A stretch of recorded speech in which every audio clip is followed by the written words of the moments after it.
Pa glejte, to je iz leta v leto, kako bi rekel, bolj delikatno vprašanje, ker na en način klubi rastejo, njihovi finančni proračuni tudi rastejo, tudi zahteve in želje.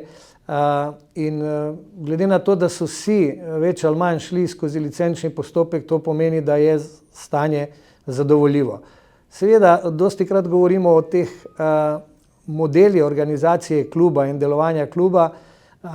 Slovenija je še daleč od tiste organizacijske ravni v klubih, kjer so poslovni modeli taki, da jim omogočajo recimo brezskrbno delovanje iz sezone v sezono. Borba je to praktično vsako leto, res je pa tudi, da prihodki klubov iz različnih virov iz leta v leto po malem rastejo.